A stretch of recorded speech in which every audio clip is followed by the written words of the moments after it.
سب سے اہم رشتہ خامد اور بیوی ہے، سب سے اہم رشتہ خامد اور بیوی ہے، سب سے اہم رشتہ خامد اور بیوی ہے۔ یہ میں ہوائی فائر نہیں کر رہا، گنو ماں باپ کے لیے کتنی آیات ہیں، چند ماں باپ کے عظمت احترام چند آیات، اولاد کے لیے چند آیات، بہن بھائیوں کے لیے چند آیات،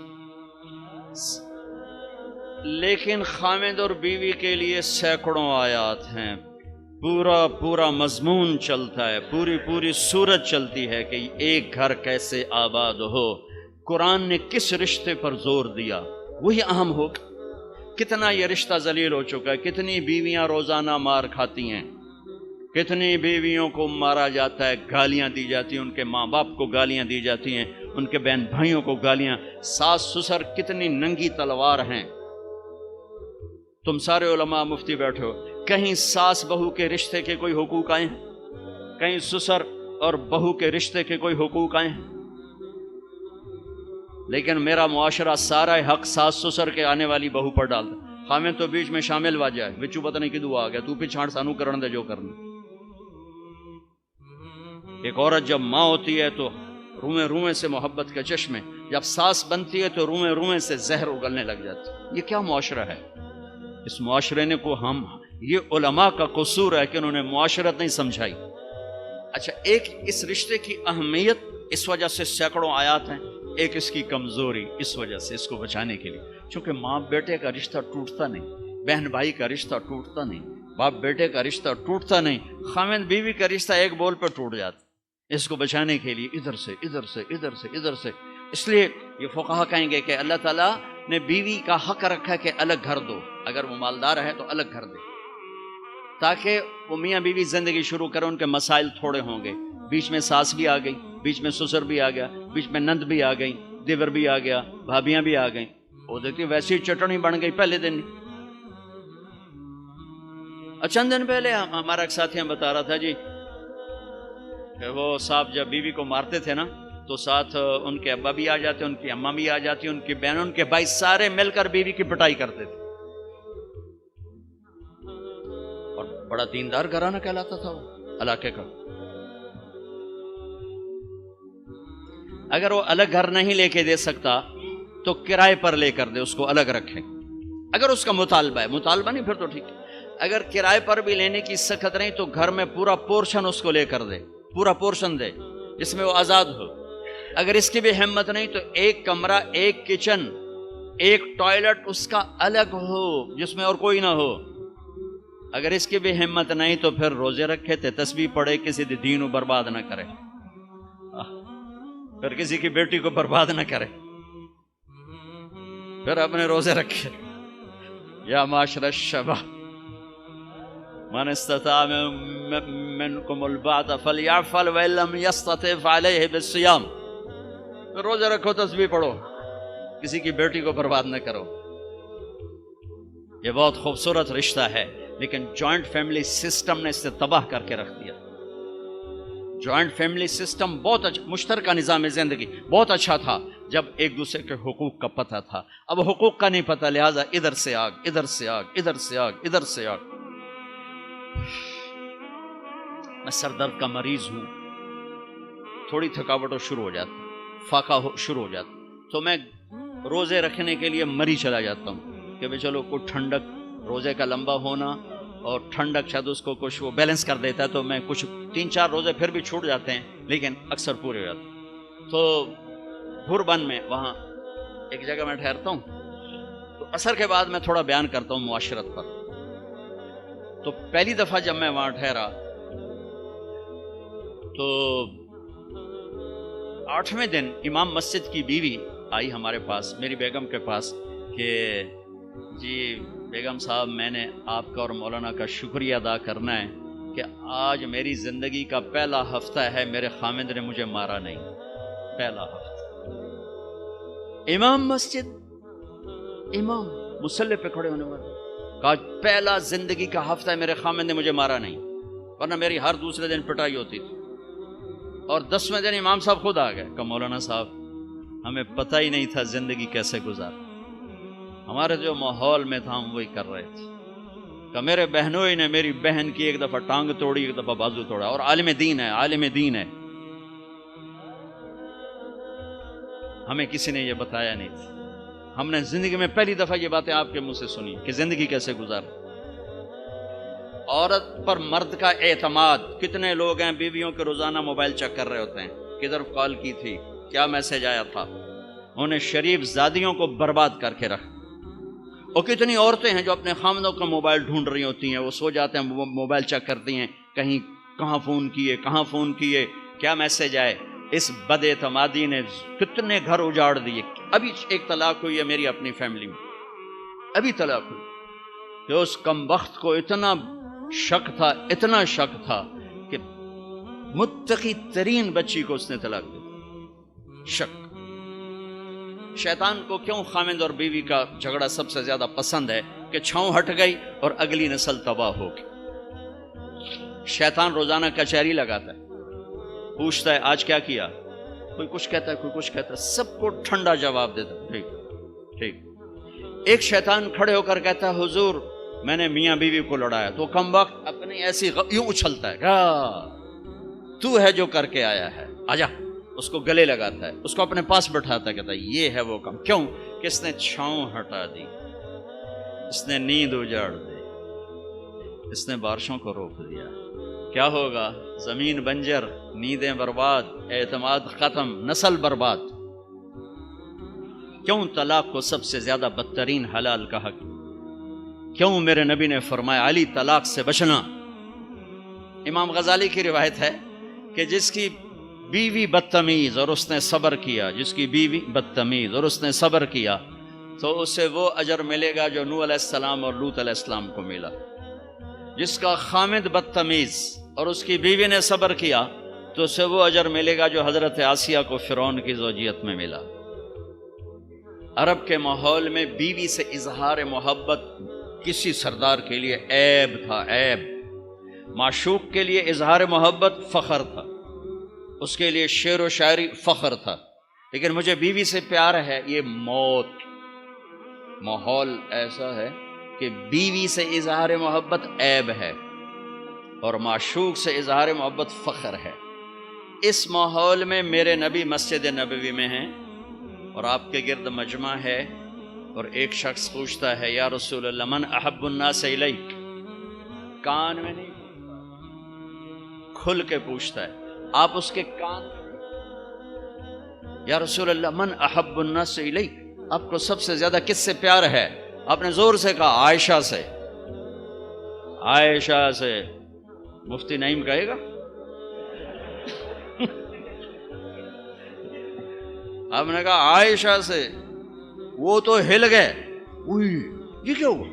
انہوں نے سوال بدلا، یا رسول اللہ میرا مطلب تھا من الرجال، میں وہ نہیں پوچھ رہا، میں پوچھ رہا ہوں مردوں میں کس سے پیار ہے. تو میرے نبی نے نبض دیکھ لی کہ اس کو ہضم نہیں ہوا، تو اب آپ نے کہنا تھا ابو بکر، تو آپ نے کہا عائشہ کے ابا سے. ہاں ابوہا. مجھے پتا ہے، میں سمجھ گیا ہوں تو کیا کہاں سے بول رہا ہے. مجھے عائشہ کے ابا سے پیار ہے. یہ حدیثیں پڑھانے کی تھیں کہ جب اس بچے کی شادی ہوتی اسے پتہ ہو مجھے کسی کی بیٹی کو لے کے کیسے چلنا ہے. میرے نبی حضرت عائشہ کو لقمے بنا کے کھلاتے تھے. کوئی اظہار عشق تھا، اللہ کی قسم اظہار تعلیم تھی. سکھایا کہ زندگی گزارنی کیسے.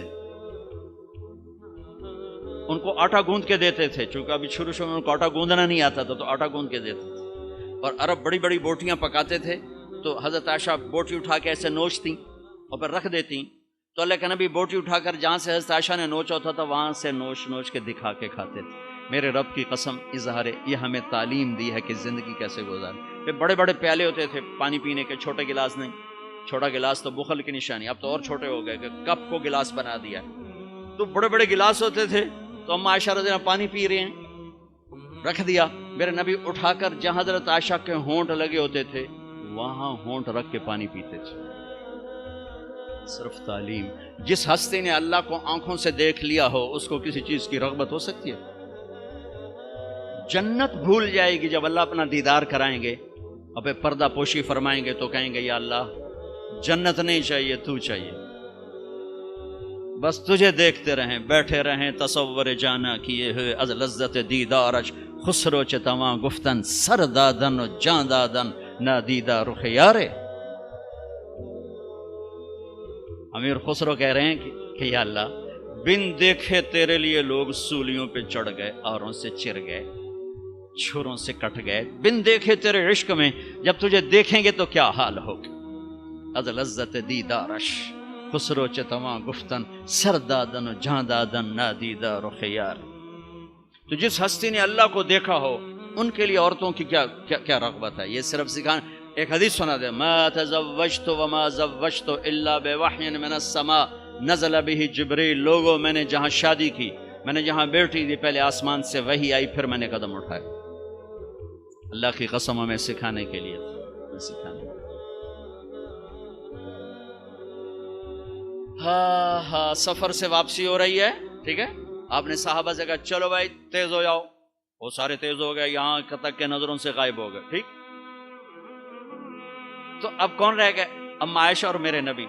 تو اما عائشہ نہیں، میرے نبی نے کہا عائشہ دوڑ لگائیں، دوڑ لگائیں، لگائیں۔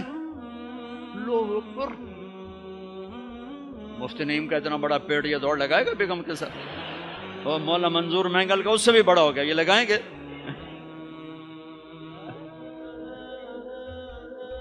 تو عائشہ دوڑ لگائیں، کہا جی لگائیں۔ تو حضرت عائشہ فرماتی میں آگے نکل گئی لیکن ابھی پیچھے رہے۔ پھر کچھ عرصہ گزر گیا، کئی سال گزر گئے، پھر ایک سفر سے واپسی ہو رہی، آپ نے کہا ہاں بھائی آگے جاؤ، وہ سارے آگے جا گئے، اجل ہو گئے۔ آپ نے کہا عائشہ دوڑ لگائیں، کہا جی لگائیں۔ تو کہا ان دنوں میں موٹی ہو گئی، تبدنت کا لفظ مجھے یاد ہے، کہ میں موٹی ہو گئی تھی۔ تو جب دوڑ لگائی تو لیکن ابھی آگے نکل گئے، تو آپ نے کہا عائشہ ہذہ بتلک، اب تو میں برابر ہو گئی۔ اللہ کی قسم زندگی سمجھانے کے لیے جہاد کا سفر سارا صحابہ کا قافلہ ہے، جنگ کا زمانہ ہے، دشمن چاروں طرف ہے، اور ہم اما عائشہ رضی اللہ عنہ اونٹ پہ بیٹھی اور ہاتھ لگایا تو ہار غائب۔ فرمایا میرا تو ہار کوئی نہیں، میں تو نہیں جاؤں گی، میرا ہار ڈھونڈو۔ تو میرے نبی نے نہیں فرمایا چل بیٹھ، اتنے لوگوں کو تو پریشان کرتی، تجھے پتہ نہیں میں نے سبق پڑھانا تو میرے پیچھے پڑ گئی۔ طلبہ میرا انتظار کر رہے ہیں۔ آپ نے کہا بھائی عائشہ کا ہار ڈھونڈو، سب ڈھونڈنے میں لگ گئے۔ شام ہو گئی، سورج چھپ گیا اور ہار نہیں ملا، اور اس کے بعد تلاش بند ہو گئی، اندھیرے میں کہاں ملے گا؟ اب کیا ہوا؟ پانی رات کو عشاء میں ختم ہو گیا، فجر کی نماز کا وقت داخل ہونے والا ہو گیا، اور پانی کوئی نہیں، تیمم کی آیات نہیں اتری۔ لوگوں نے ابو بکر کو تانے دینے شروع کہ تیری بیٹی کی وجہ سے اب نماز کا کیا بنے گا؟ ابو بکر غصے میں آئے اما عائشہ کے خیمے میں، تو اللہ کے نبی گود میں سر رکھے سو رہے تھے۔ اب آپ تو باپ تھے، تو آ کر اب بول تو سکتے نہیں، اور چہرے سے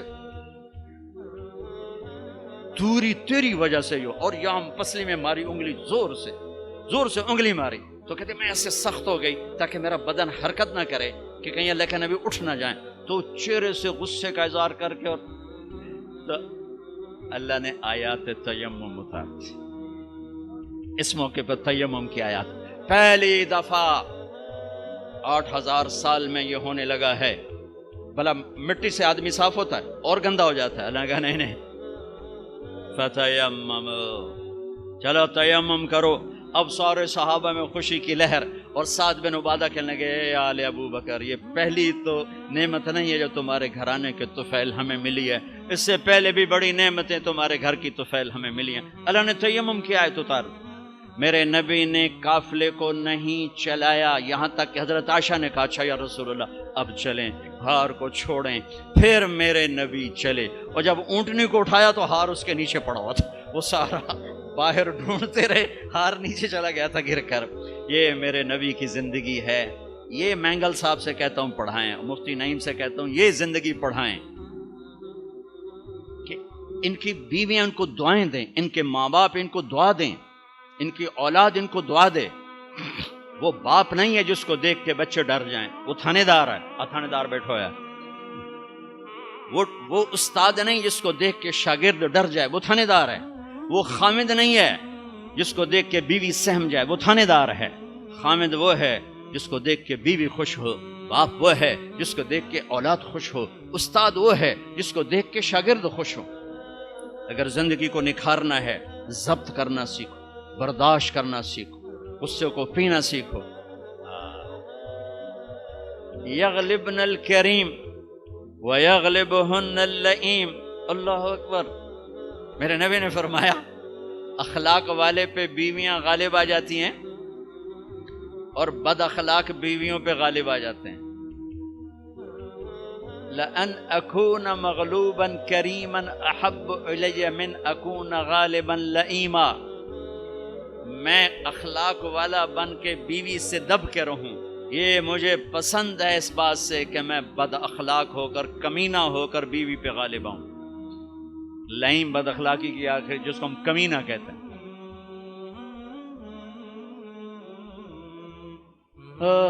خیرکم خیرکم لأہلہ وانا خیر لأہلی۔ میرے نبی نے فرمایا سب سے بہترین مسلمان وہ ہے جو بیوی سے اچھا سلوک کرے، اور میں تم میں سب سے اچھا سلوک کرتا ہوں اپنی بیویوں کے ساتھ۔ میمونہ رضی اللہ تعالیٰ عنہ کے گھر آپ کی باری ہے اور آپ کو پیشاب آیا، آپ اٹھے پیشاب کے لیے، پیچھے میمونہ کی آنکھ کھل گئی تو انہوں نے دیکھا بستر خالی، تو ان کو نا نفس نے چکر دے دیا، ان کے جی میں آیا کہ اللہ کے نبی مجھے چھوڑ کر کسی اور بیوی کے پاس چلے گئے، تو انہوں نے سوکن پنا غالب آیا، سوکن تو سوکن ہی ہوتی ہے، تو سوکن تھی، انہوں نے کہا تھا مجھے چھوڑ کے دوسری بیوی، اور خیال تھا حضرت عائشہ کڈی لگا تھی۔ اللہ کے نبی واپس آئے تو دروازہ بند، آپ نے دستک دی، میمونہ میں ہوں، دروازہ کھولو، کہا میں نہیں کھولتی۔ ہم نے کہا کیا ہوا؟ کہا مجھے چھوڑ کے دوسری بیوی کے پاس جاتے ہیں، باری میری ہے۔ آپ نے کہا اللہ کی بندی انی حاقن، مجھے زور کا پیشاب لگا تھا میں اس لیے گیا تھا۔ کہا نہیں کوئی پیشاب نہیں ہے، مجھے پتا ہے۔ آپ نے کہا میمونہ میں اللہ کا رسول ہوں، میں کبھی خیانت کر سکتا ہوں؟ پھر ان کو کرنٹ لگا، اوہ یہ میں نے کیا کیا، تو اللہ کا رسول، پھر ڈرتے ڈرتے دروازہ کھولا، پتہ نہیں اللہ کے نبی کیا کریں گے۔ آپ اندر آئے اور مسکرائے اور جا کر اپنی چارپائی پہ لیٹ